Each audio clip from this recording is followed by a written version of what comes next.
external system. So that is called standalone system. So in real-time application, none of the businesses or none of the applications will work on standalone until unless it's an internal project. Okay. So in this point of time, integration is very, very important for each and every businesses and every applications. So without that, we can't proceed also. So how many people working in a project and then they say like I'm not getting this information, so I can't proceed further, right? Yes, yes. So take an example in case if you are going for any dispute or payment processing kind of options, right? When you go and select the transaction, you need first to enter the account number to get the information. If your account number search is not working, then there is no point of going further.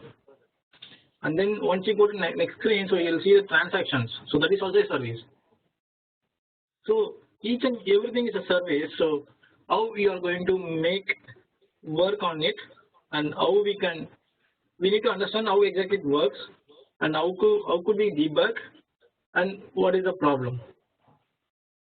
Okay. So and when you are using your integration in your system, it's a little tricky on the exception part, right? So how many people does not use proper exceptions? Even it's not a standard way of doing the exception handling for integration. There are multiple ways to do it. It depends upon how you are going to call the systems. Okay. So you all know the wizards, right? Yeah, it's got it. So on your Designer Studio option of integrations, we have connectors and services. So these are the two systems, that is two accelerators. We are going to use it for using, that is consuming the visual or generating the visual. Okay. So let's talk about a little further on connectors and services. So you get a visual, right? Yeah. Now we are talking about connector. So we get the visual from external system. What the system creates.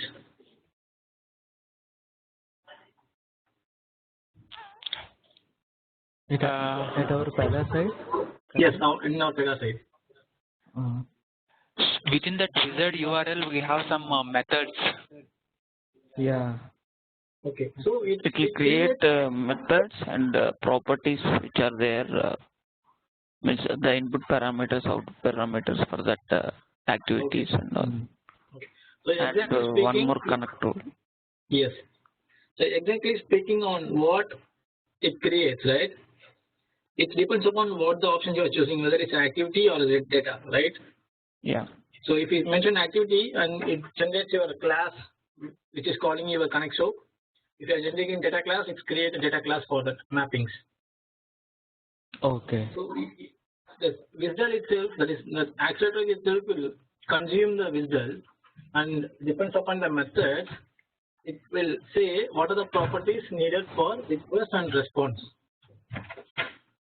That is what the important thing. So we'll get our integration class along with our data class, and we need to use our activity as a wrapper activity, right? Yeah.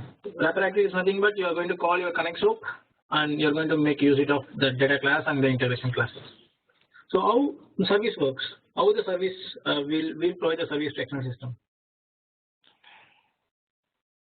Anybody created services before? Anyone? Yeah, Karthik. Yeah, Naveen. So in case if you have idea, then let me know. Yeah, I have created service. Okay. While before creating the service, I have created the service activity. Okay. After going to service wizard, integration service wizard, we'll select the options like data mapping or something, and use the existing activity or use existing flows. Like that, we have options. Okay. If you select the existing activity, then it will show the activities inside the specified class. We will mention the class, right? The class activity it will show. We can select whatever the activity we have created for the service, and after proceeding there it will ask for the service package. We can give the existing service package or we can create the new service package. At the last, we'll create the service SOAP rule, and it will, if you go to the service package rule, there will be a deployment tab. If we click on generate, we'll get the visual URL. There in the visual file, we'll have this activity and mapping properties will be there. Okay, so the thing is like you need to tell the system that these are the input and these are the output, correct? Yeah. Yeah. So for that we need to create a data class before going to create the service visual. Before the service is there.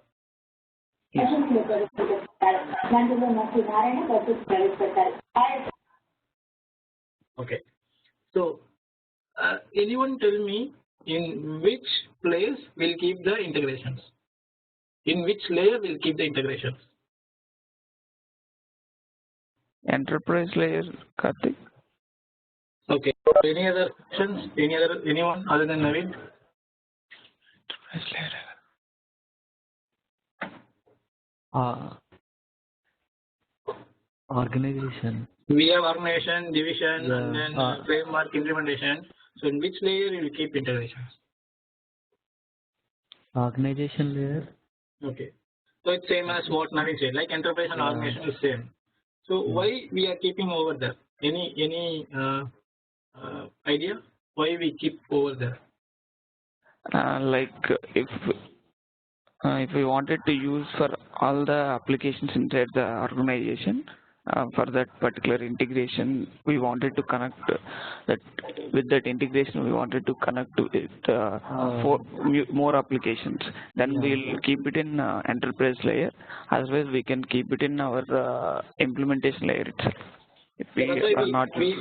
That's why we have a wrapper activity from our class, right? So this will call our enterprise level connections, right? Yes. So keeping its enterprise level layer, it's like perfect.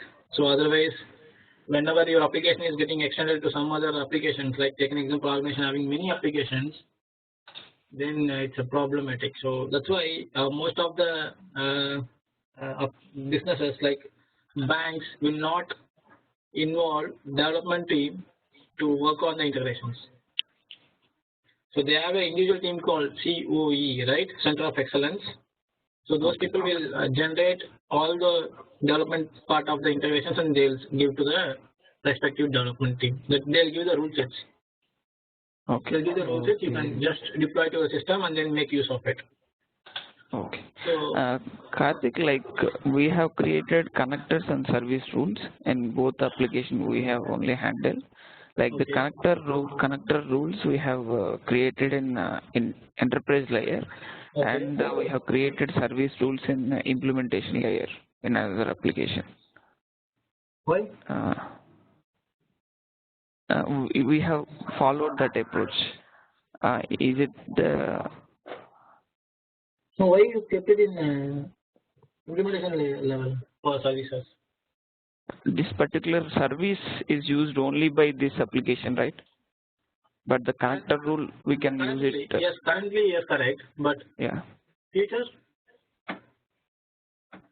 Future also, if we wanted to connect to the particular application A, we'll have the service only for A, right? Take an example. So why you keep it in implementation layer? You can make it in the framework layer, right? We don't have the framework layer for the application. Okay, that means like you are going to have only one application in your system, right? Yeah. Okay.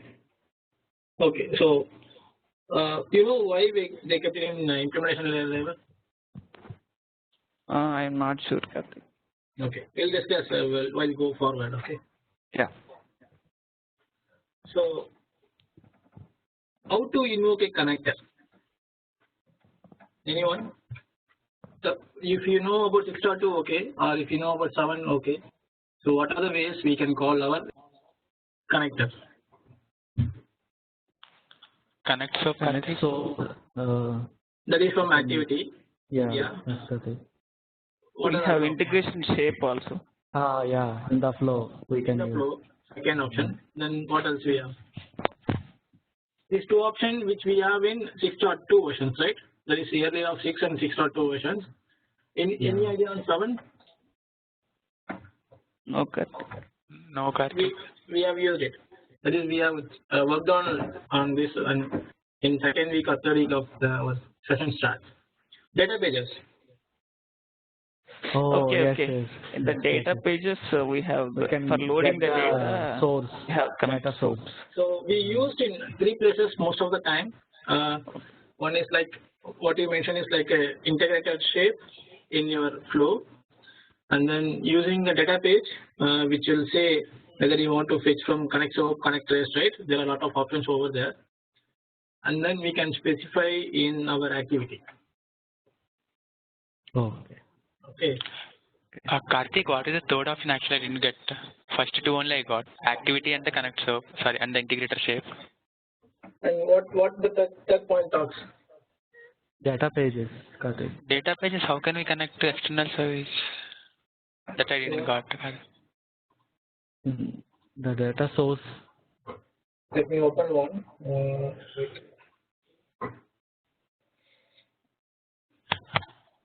Where and all?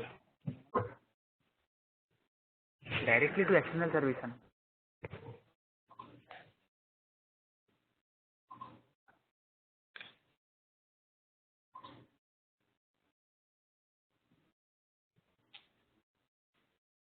Santosh? Yeah, Karthik. You are able to see here? Yeah, connector. So there. Okay, we are okay. So you can give your connect soap. Okay. You can give the name. Okay, yeah. So to connect in. You can mention what is name of the connector rule. Okay. If you mention the connect rule name, let me choose one and then try. It will ask what is the request data transform, response data transform, and what is endpoint developer. Okay, yeah, So this got is it. what the third point talks about it. Okay, Karthik. So how many of you use the simulations? Anyone use simulations? Yes, Karthik. Okay. So it's like a dummy. So don't think it's a too complex. Instead of you will not get the response. That means you know the system is not ready. So what you do, you just import your wizard and generate all the required information, and for testing purposes only map your response to one activity and give that activity in the simulations. So simulation is purely like, it's not very big. How many of you know about stubbing? Stubbing means just the dummy. Dummy, yes. Yeah. We will not get the output, but we say this is what output I will get. In case if I want to change, I will go and change over there. Okay. So let me open this. So here we have options of how to make simulation here. So I click this, I'll get a pop-up and it asks what is the activity. Okay. So I need to say one activity rule name, and the activity what it has to do, it has to just map the responses for the services, this connect soap. And I will say whether it's global or user session. Global is nothing but whoever connecting this connect soap will get it. If it is user session, one of the particular user session will get it. Okay.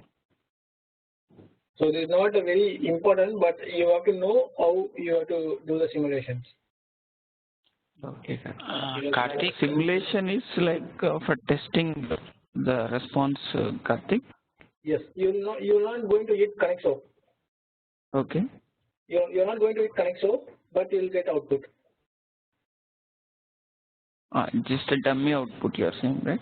That means like you're bypassing your connect soap and using this activity to map the responses. Okay. That means like you know the system is not ready. Okay. Santosh, you have some question? Yeah, actually in simulations means we have both response and request details, right? Request you are going to map it, Santosh. Okay. That you will have in your connect soap. Before calling connect soap, you will map all your requests, right? Yeah, right? In some parameters we will be mapping in a page and we will be passing through the connect soap method. Yes. That obviously you have to do it, but connect soap will not get called. Okay. Connect soap rule will not get called in case if you use simulation. What it does, it checks any simulation is present.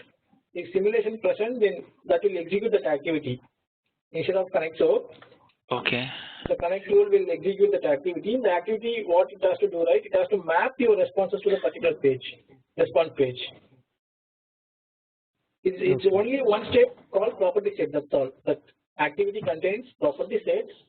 On your left side, all your response page name and property name what has to be mapped. On right side, the values. Okay. Take an example. You are searching for account number, right? Take an example of account number search. What you do is just pass only one parameter called what is the account number, right? Okay. Yeah. And the response will be like name and address, and then date of birth and what is the contact number, and account valid, that is from and this date, from date and to date, like all the informations. Okay. So you have to map these information in your simulation activity. Okay. Onto the response page. Take an example. My response page is like py temp page dot account search response dot of account number dot of account name dot of account address, right? This property I need to map in left side, and right side I need to map my values, dummy values. Okay. Okay. Yeah. Got it. Got it. It just like we call it as a stubbing, and here people are calling it simulations. You can use simulation. See how we are going to test it, right? The same way you are going to test it in case if your application doesn't have a proper data, correct? Yeah. Your application doesn't have proper data to test. You are going to change that in the activity rule or changing values in the clipboard, right? The same way. Okay. So we can call from flow, we can call from data page, and we can call from activity, right? Yeah. And how we are going to set your URLs and all other details. URL, so you can use dynamic system settings. There are two options, right? One is anyway dynamic system settings we have to go, right? Okay. And second is like instead of using a dynamic system calling every time, what people does, they create a declare page, right? Oh yes, Karthik, yes. Declare page will run one data transform. The data transform will take all the input from the dynamic system settings and map to the pages, correct? Yeah, yes, yes. In most of the time, we have requested page of declare page called app extension. Let me check whether we have anything on Pega side.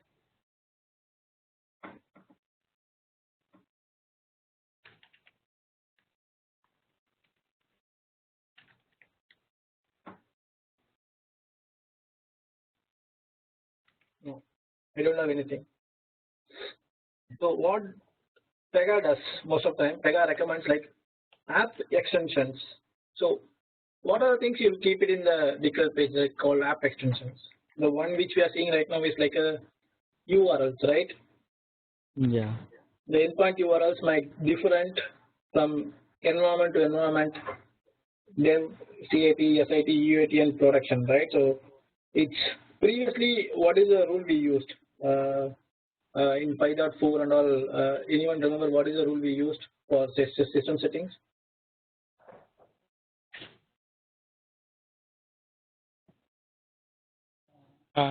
For getting the DSS values.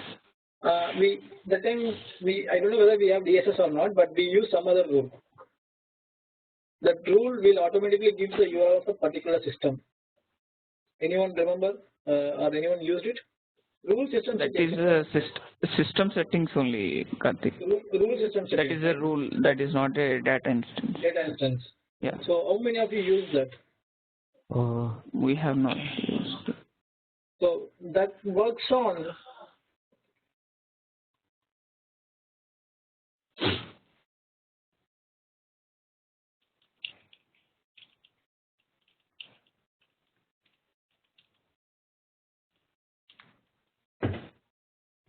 So you see here that the URL values, okay, and you see the level here, right? Okay. Yeah. Yes, The level is nothing but it's depend on your system. You see here now is 2, right? Yeah. Okay. While admin install your system, that is preparing your system, application system, they have to mention what is the production level of the system. Okay. If my production level is 2, then the system settings will take the value from here. Okay. So when I say production 5, right, it takes from here. Yeah, got it, Karthik. Yeah. But why people stop using this? Like it's like a check-in, check-out option. In case of any value getting changed, someone has to go and change it first. Yes, yes. Second, if you're not preparing the system properly, this production level, this rule will not work anytime. Okay.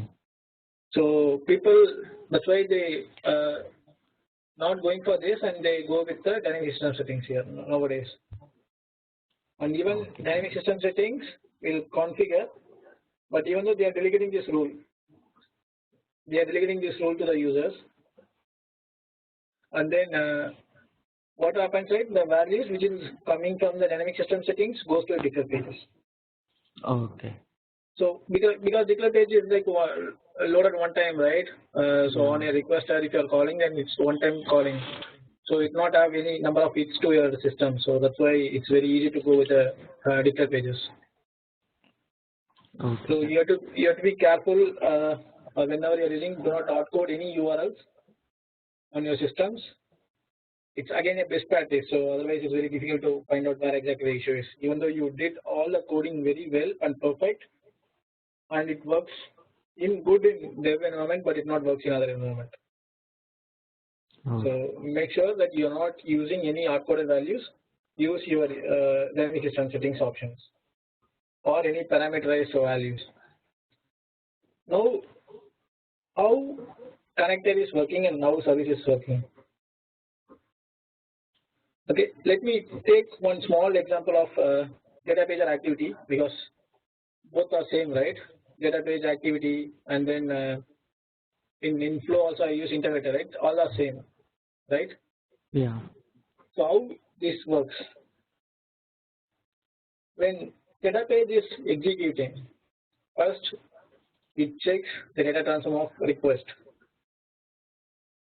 right? Okay. So it goes first here. If it is connector, it goes first from here, and it takes my request value. What are the value I need to send it to the external system? Okay. This is my request. So and then this is what happens, right? Next is seeing what is the connect rule to called. Yeah. So these are the 3 operations will happen, but these are the internal actions, how it works. So okay. So in PRPC, what happens? It checks what is the connect rule, and it initializes the connect rule. Okay. What is the map outbound data? That's request data.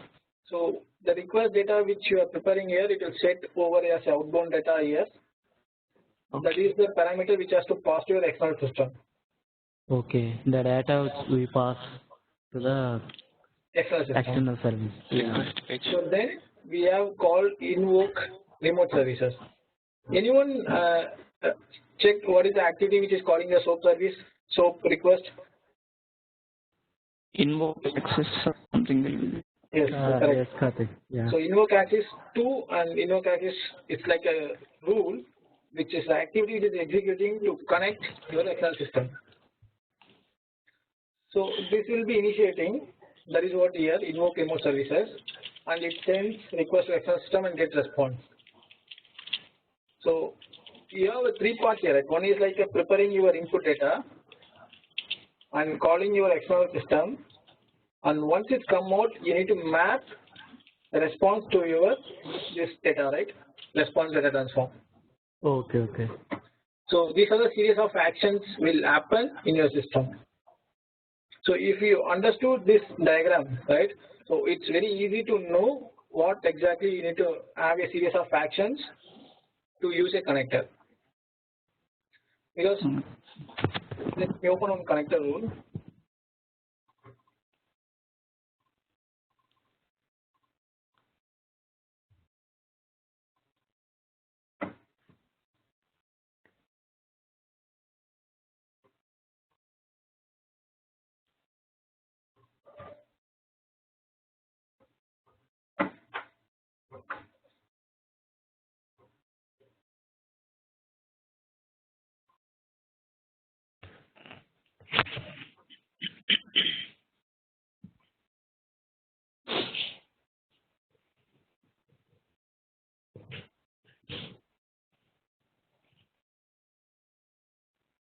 So these are the values I need to map, right?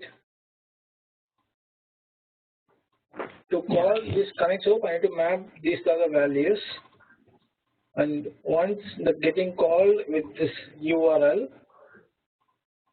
I'll get the response here. This map to key is the response I'll get it here. This is a pega out of the box, so we'll not be able to see anything over here. So we'll get it output over here, and I need to map it to my system. Okay. So for that, so you need request mapping, response mapping, and then connect soap calling. There are 3 options, right? So that's what it does to mention. Like this is like a request mapping, this entire part, and this is like invoke here, and this is like a response mapping. Okay, sir. So these are the steps I have mentioned how it's getting called and how services is working. These are the service works. Okay.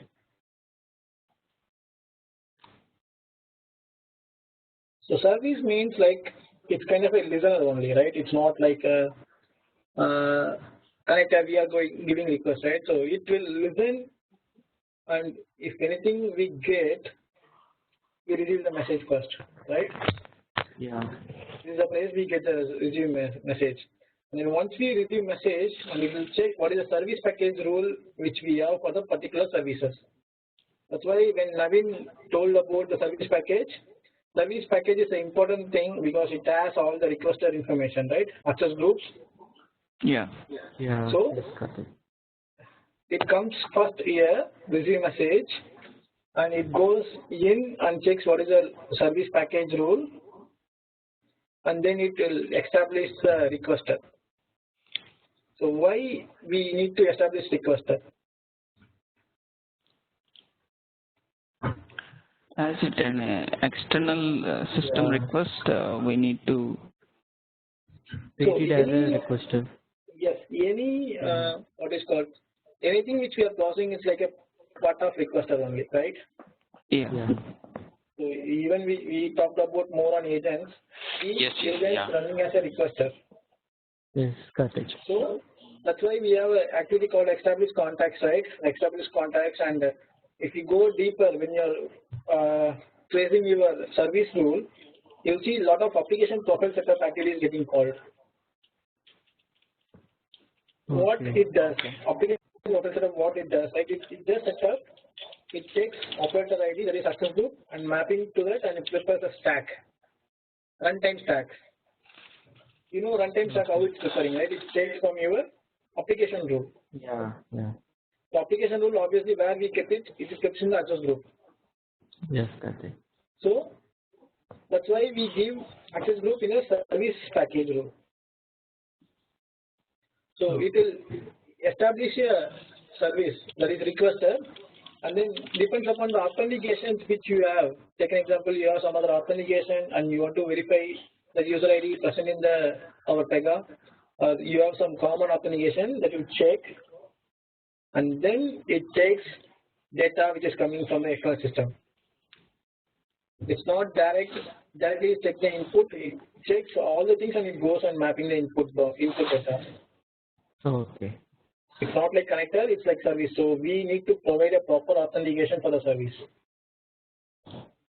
And it maps what happens in your service package. We have service activity, right? Yeah. The service activity will invoke, and with the help of the data which is coming in, we'll do processing. Once we did process, we need to map the output data. This data is like for us response, right? For them also it's response, like we process data and we have to send the response to the external system. Take an example, they are giving some account number and they are asking, give me what are the cases available that is currently open for this user, this account number. So what we do, we just take a query, that is we just take the account number values. In service activity, we just run what are the cases available, and it's like if it is more, then it's kind of a list order, right? It's like page list order. We just take and send this outbound and as a response to the external system. So this is how your services and connectors are working. So any question? Karthik, Yeah. if it is multiple results means how can we map them? The number of results are not every time constant, right? It's a page list, right? You need to define as a page list. Yeah. But the another application will not have like that page list, right? So they have to read it. That's why the XML format, right? So we are not going to say it's a page list. XML, if you open any XML, it says minimum occur and maximum occur, right? We have XML tags that I know. So I need to check whether I have anything Okay. XML part.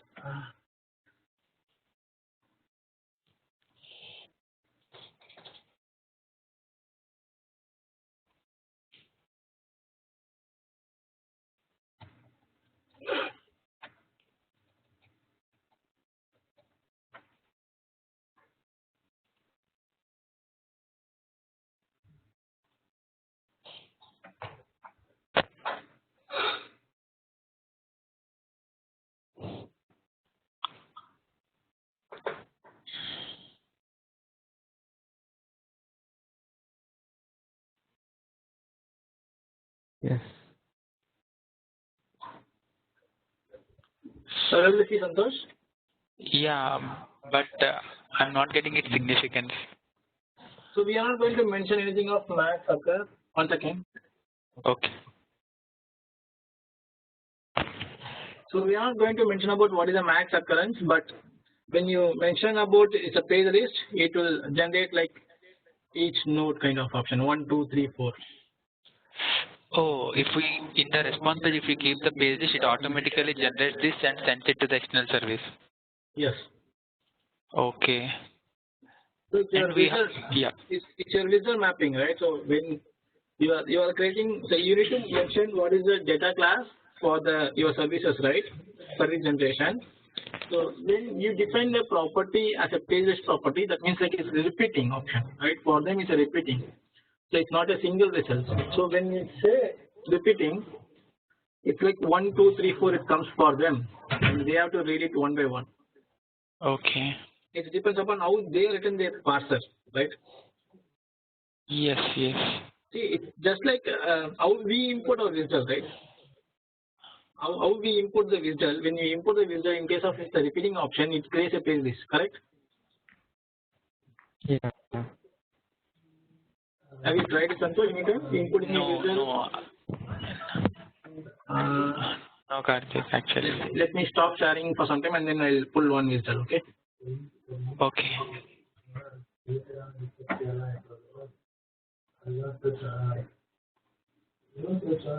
The error message with you? Currently no, but I can send you items.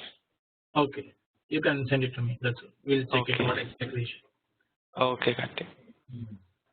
Okay. And these are the steps I mentioned it. Okay. Now we seen about what is connectors and services, right? So how we are going to handling the error. Okay. How we can handle it.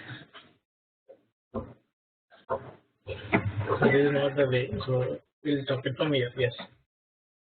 It's just like a theory point of view. Now tell me how we can handle it in different places. Step status failed. Step status method something. That is for your activity, right? Activity. Transition step we have to keep.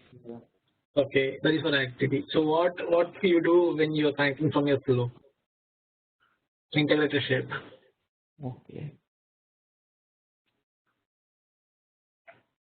No idea. Connection problem? Knows about connection problem? Some flow is there, Karthik.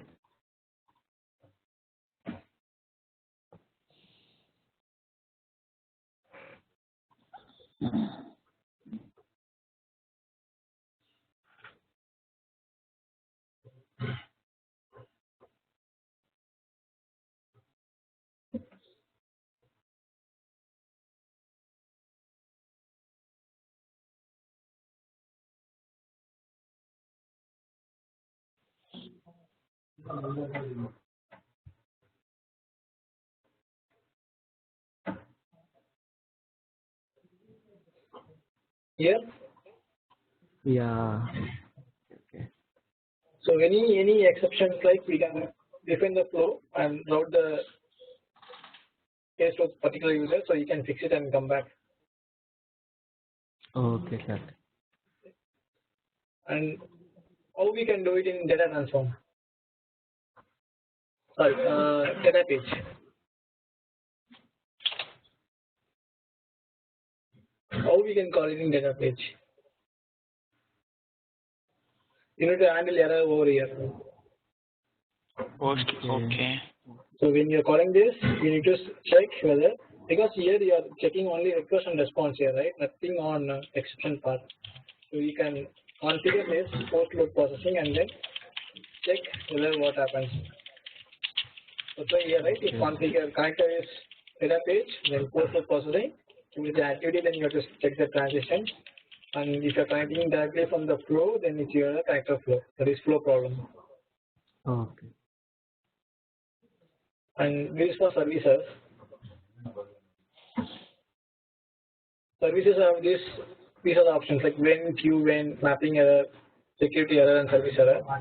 So when you can mention any value with returning true, then it says it's a fault. And queue when means like we have a queue for this services. Anybody sees that before? No, Karthik.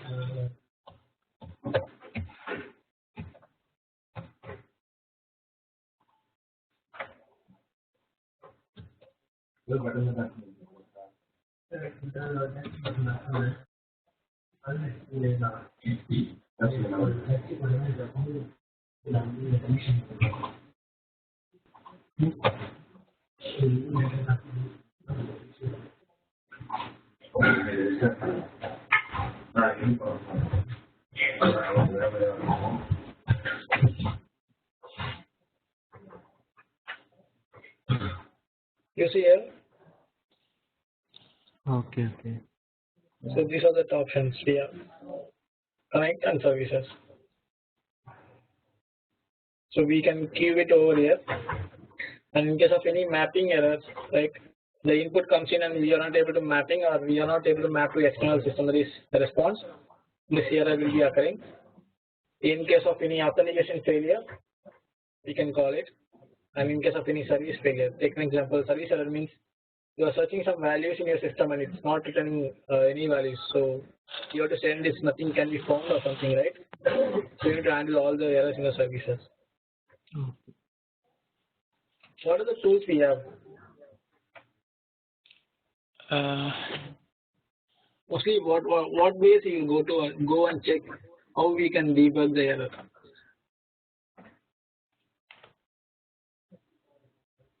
SOAP UI. SOAP UI will not say about how the Pega rules are running, right? Yeah. Because you are giving some input. Take an example, this is my SOAP UI.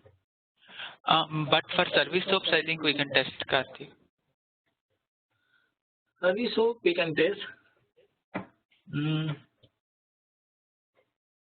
I think in the log Log is good. Okay, then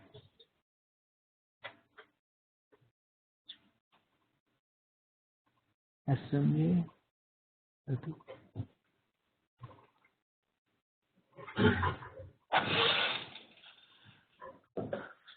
so when you say about connecting your services, right, Santosh, like you need to give your URL over there, right?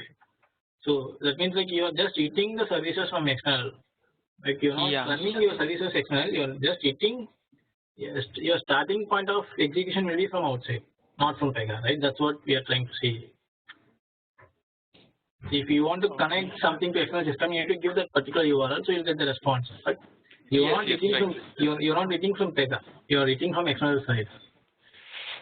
Okay, you want to hit the external service from Pega side means.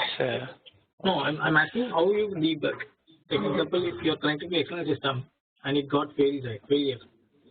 So in what all ways you can do it? One is logs, as Durga said. Simulation?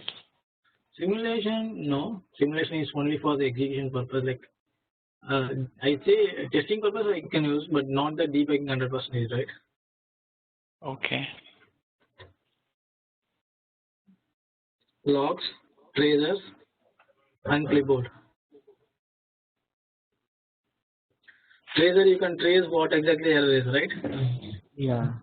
And clipboard also you can see what exactly the error is. Okay. Yeah. And logs also you can see. Logs will have much more information than the tracer and clipboard. Okay. It says where exactly it failed. So how many of you seen the logs? I have seen that. I have seen.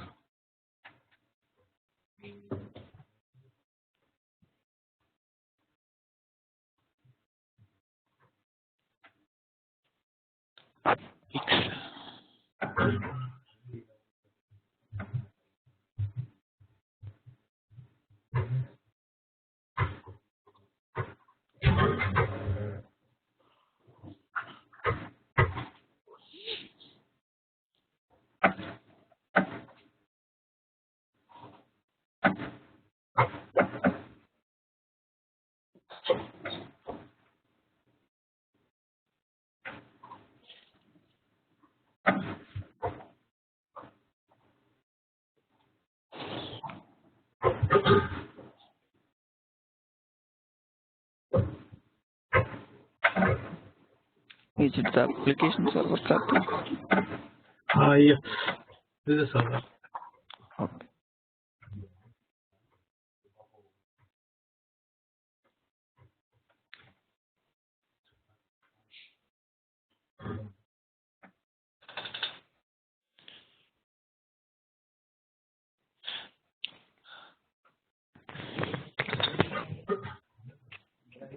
See, I am getting error, right? So it has still, you see, right, the pegarules.com.pega.pega rules. Yeah. This is for internal. If you say anything on the services side, so you'll get the dot services. Okay. So that's how you can identify, but normally the first line will talks about what exactly error is, right? Yeah. These are all later point of view where exactly the status error here. Probably I'm going to be checking as a group for the queue activity. So who is it? COB1. Who is using this? This kind of COB1. case creation. Right? Yeah. Yes. Okay. I'm getting a lot of errors. IGT6. Santosh, right? Yeah. No. I think mine is IDT 5. Okay. And so here you get the right what exactly error starts and how the error is getting started here. Yeah. From this to this, you see this is error. In case of any activity error, then let me show you.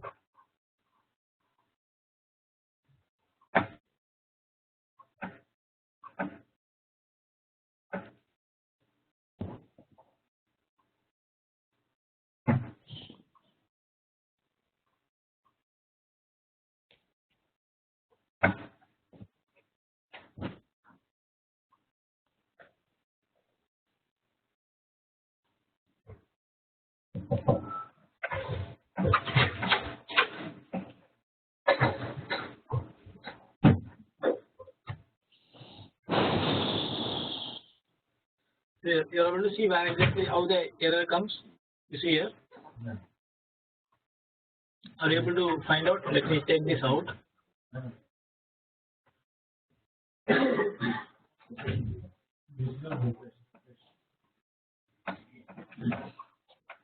Will you able to see how, where exactly it starts and now it's coming error?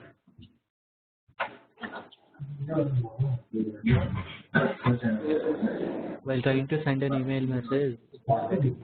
Yes, but I'm able to connect to the host. I want to know the sequence. Refuse. Yeah. I want to know the sequence. How I can get it. You see here. 1, right? Yeah. That is the activity, right? Yes. Yes. This one on step number 6. This is getting called from this on this, and this is getting called from this step 1 Okay. From bottom Right. to top we have to go. Yes, the trace is like bottom to top. Okay. Okay.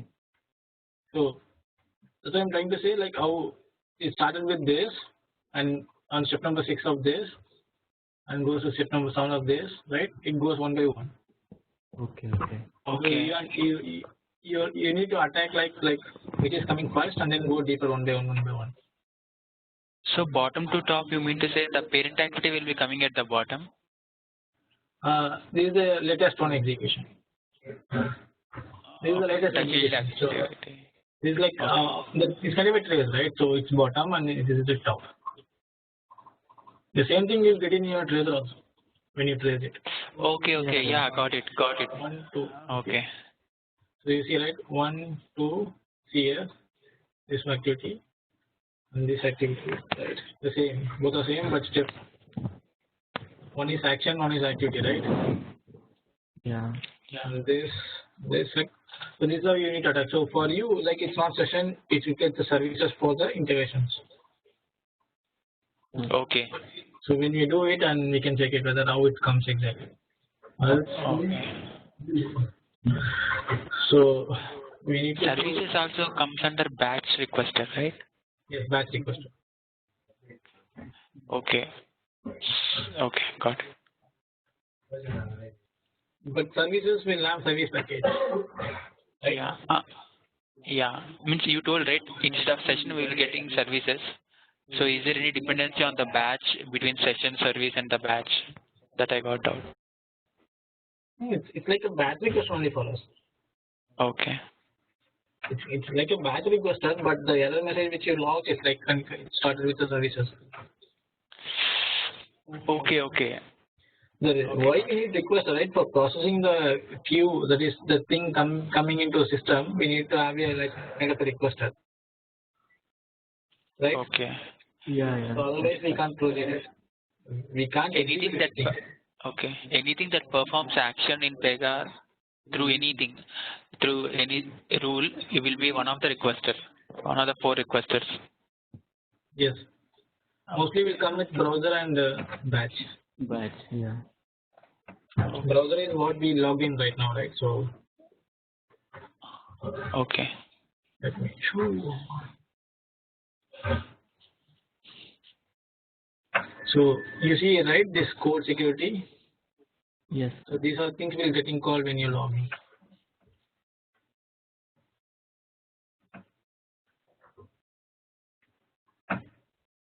Okay. So this will set all your information about the application profile steps calling, right? Yeah. Yeah. So this will set up. Maybe it's a blank. Yes. Blank. So let's see here. Set work info.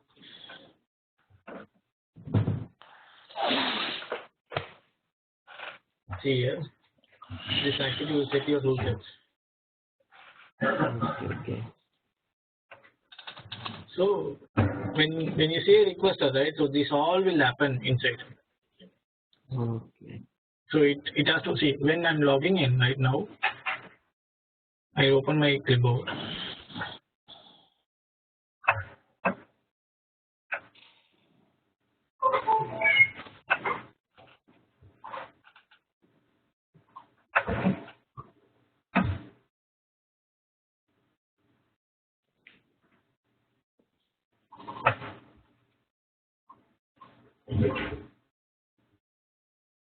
So I need to get this information, right? What is the application I need to access?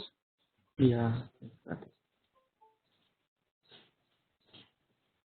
And the production rule sets. What is the rule set list? These are my rule sets list. Okay. Okay.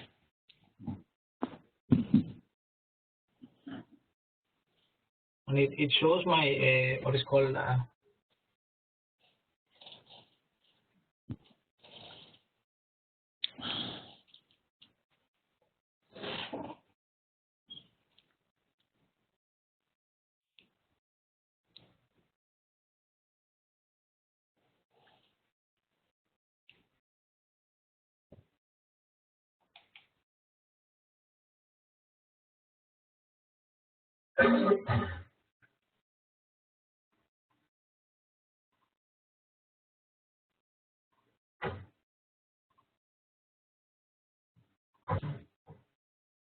So this is my work types. I'm checking my roles list which is coming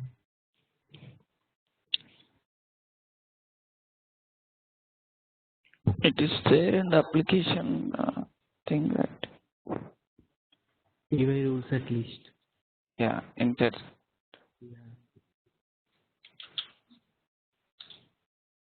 Below. Yeah, that one.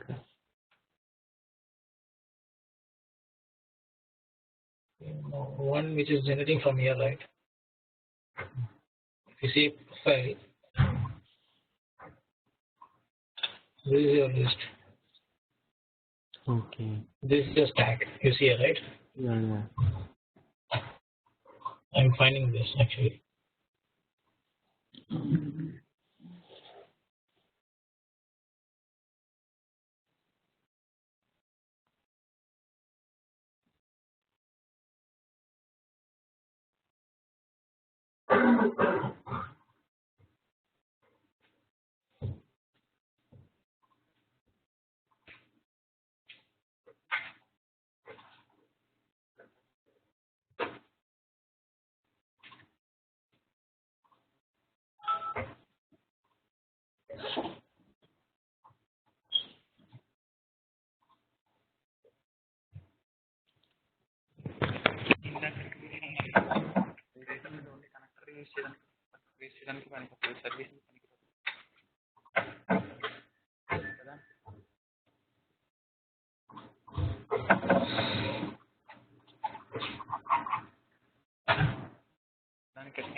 You see here, right? No, it's on my thread page.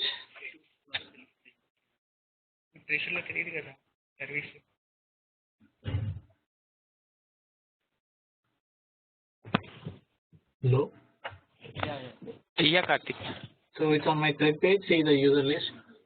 This has to generate for each and every thread, right? So whenever you log in as a requester and working some processing, right, they will be creating and thread will have a list of rule sets, like which is stack.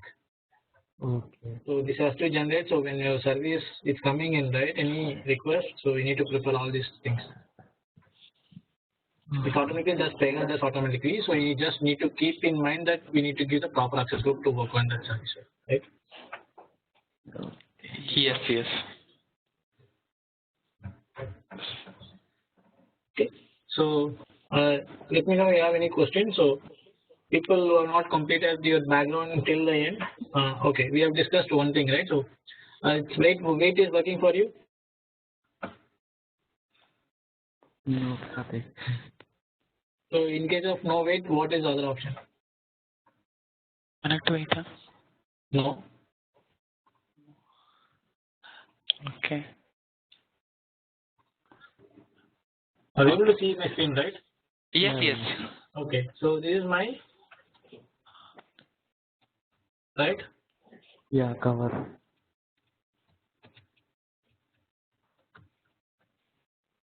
Right. So Yes. Yeah. what we have discussed, when it has to move forward and initiate what? Background. Administrate. Right. Yeah. So we put wait right here. Yes. So it's wait working. That's my question first. Actually, it is going to a work basket. In wait, we will keep some work basket, right? Okay. So after that, what happens when your wait is getting coming out? Actually, I need to test Karthik. Okay. So if no wait, what is the other option? Means if the background work object fail, means Complete. I'm telling complete. oh, okay. Pass or fail will this decide later. So if it is complete. Onboarding should be still in wait only, but it should initiate the admin task, admin case. No, Yeah. I'm telling you that the wait is not there. Take an example, wait is not there. What is the other option?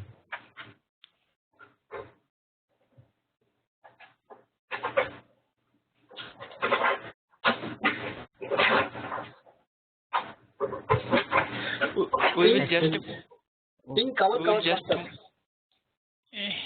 yeah, we will be just moving into a work basket. That's okay. And then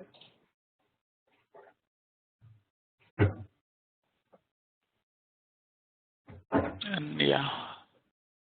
see, when my background is complete, right? Yeah. I need to update my parent, correct? I need to update the status of parent, like initiate some other status to initiate admin and user provisioning, correct? Yeah. Okay. So to update your parent, like to update the status of a parent, how we are going to move it? That's the question. Before the Anyone? Before the background completes, right? Onboarding will be in already is in some work basket. Take an example. I'm not using wait. I'm using some work basket. Okay. Then once once the background is once background completes, then we have to update in that assignment work basket the status. how we are going to update? That's the question. We will be applying OBJ open by handle and we will be updating the status of that. No. Okay.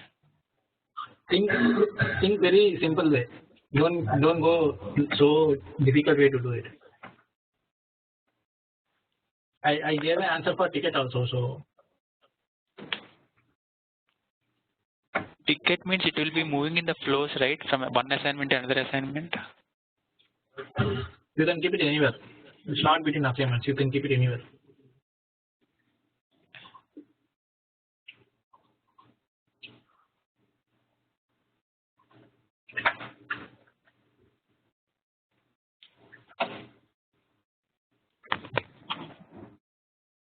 Think about cover concepts.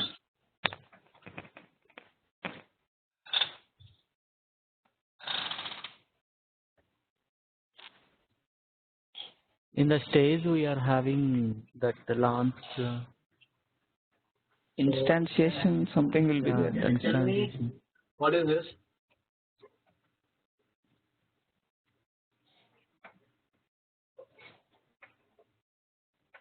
What is this? Method.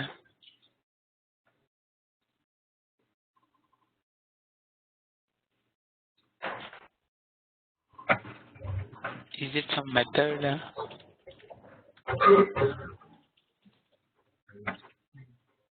Case management basics.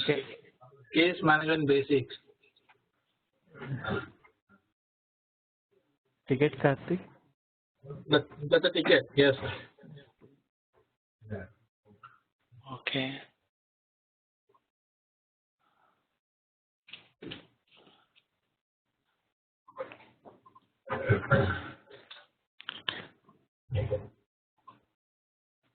Okay, we need to set the ticket. No, it automatically set the ticket. That's why I'm trying to say. Okay.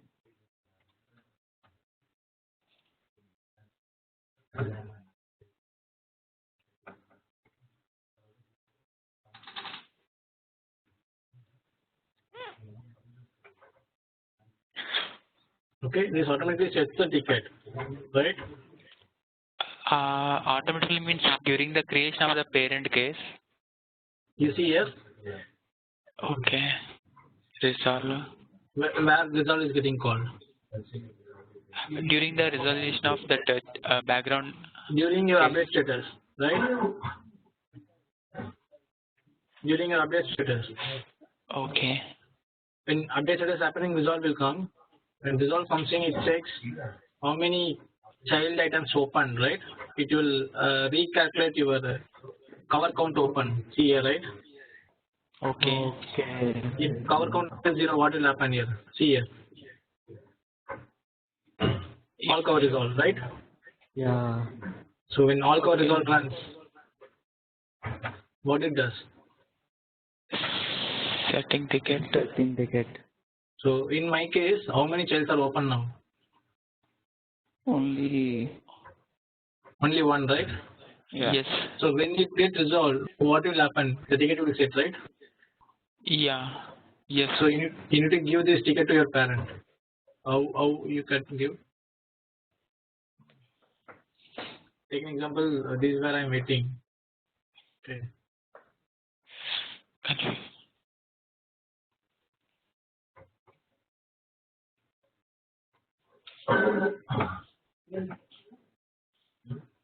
So I'm just putting some details. Okay.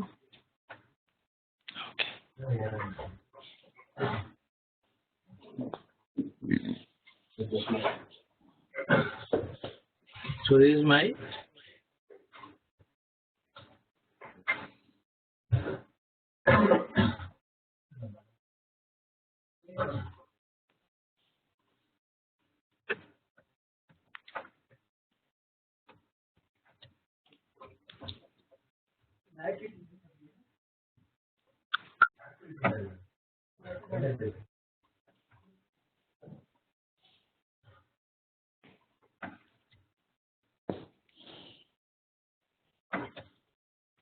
okay. So I'm giving this work basket. So once my education is done, I just keep it in work baskets. Okay. Okay. No SLA anything from that.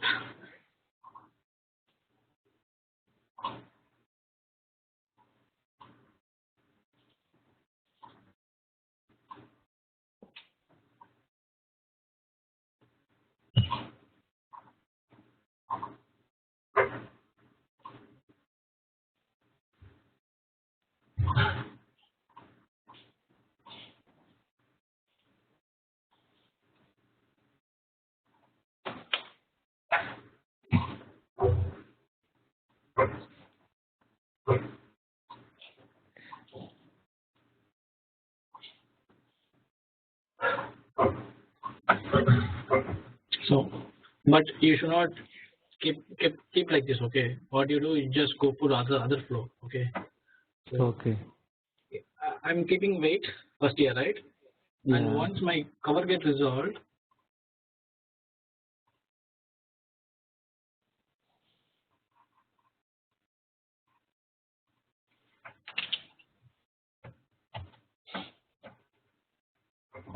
right? So what happens when cover gets resolved? It comes to this place, right? Yeah. So I do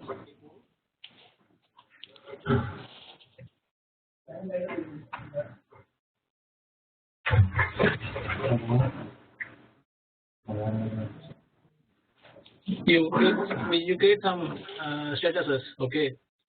Take an example, Okay. pending that is pending confirmation or something. Okay. Okay. Keep some status. So when you do update of the status, take an example. Now I put pending approval again. So when pending approval, again I am going to keep it in some assignment. The kind of same assignment here. Okay. So because my parent should not move forward, right? So I keep it here. So when pending approval comes, you should initiate your admin and user provisioning. That you already know about how to do it, right? Yeah. Yes, So got it. and this will be waiting again. So again, when all the two subcases get resolved, you need to come here, but you should not use the same. That's why I'm telling. Use this as a subflow. This is Okay. another subflow. So subflow means another step, because system will get confused in case two tickets are the same flow, same tickets, right? Karthik, here we are setting the status of onboarding case or background check. Onboarding case. Okay. Karthik means onboarding is automatically going into the resolve stage. So we are again changing the status. No, we are As changing any status. See, our process is onboarding, right? Onboarding will be on pending. What is the status? Pending approval something. Investigation, right? Initially. Yeah. Yeah. So what happens this time? Creates Onboard background check case. Background. So now BG completes. Yeah. gets complete. I'm not talking about approve or reject. Approve reject you should handle it in onboarding. Okay. So if it is when you use utility, right, or else you use decision shape.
Okay, so I set a ticket here, right?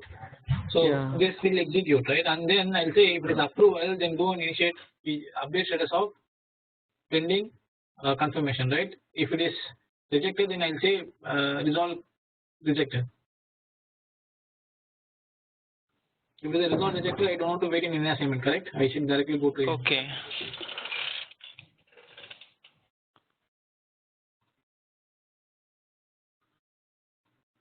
Right, you got it what I'm trying to say. In case that's what I'm trying to say, if BG completes, right? Yeah.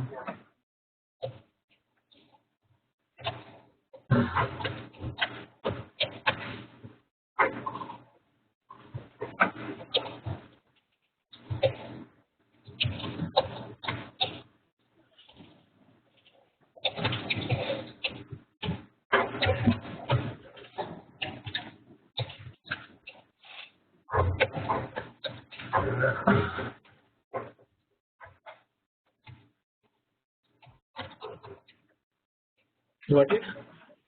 Okay, Karthik. So this completes, system check all cover resolved, then automatically sets the ticket and control will go back to your onboarding. So onboarding where Okay. exactly is now pending investigation, right? Yeah. Then that's why I have put like this. I kept it in one assignment and I'm not using these actions. This is dummy action for me. Okay. But here I'm setting ticket. So what happens? It comes to this place. Correct? Yeah. It comes to this place, and this place what it checks it's approve or reject. You have to check your onboarding, that is your background check is approved or reject. Okay. Okay.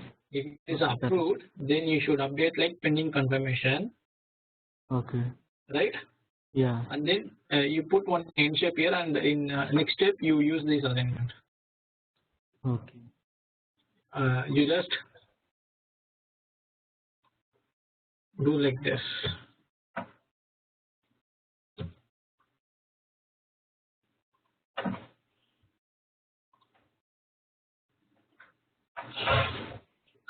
Okay, in next step you can use one assignment to keep wait. Okay. Okay, otherwise if it is rejected then you can delete, that is you can resolve rejected. If it is approved then pending confirmation. When pending confirmation happen, your two tail case should start working, that is start created, right? And then you keep again on the wait. Why I'm telling you should not keep it here again, like we can't keep the two same tickets on the same flow. Okay. Okay. Yeah. Yeah. Okay, so now you got it right. Wait, most of the time wait is not working, then you have to go to this approach. And Karthik, I am having one doubt here. Okay. When background check got resolved means it automatically changes the parent status also to resolve. No, it comes here. It comes here. Okay, only it sets the ticket. It sets the ticket and it checks any tickets has been there in the parent flow. Okay. If any tickets present, then it comes to the place exactly. Okay. Okay. So the system identified I kept it in this place, right? So it comes here and checks. So okay, this all code is all present over here, so it will execute from this place. Like a go to statement, right? Ticket, so it comes to here and it just execute whether it's a succeed or failure. If it is a succeed, then go and initiate the rest of the cases. Failure, resolve these cases and go out. But Karthik, we can also do like this, right? Whenever the background check got resolved, we can instantiate the admin in the there. But The yes, case. resolved, what is called? You need to say resolved completed. Completed. Yeah. Here you can initiate. But again, you need to update your parent. You can't keep it as an investigation. Right? Investigation is completed now. It's like we're working on the rest of things, right? Yeah. Okay. So it's like you need to update your parent also. That's what I'm trying to say. Your parent should not be idle always. Your parent should be also updated. Okay, Karthik. Okay. So I think make it till case creation part, that user and admin, and then we'll start working on the integration part. Okay, Karthik. Okay. So any questions, let me know. So I'll be online. Okay, Karthik.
Santosh, let me meet tomorrow, Santosh.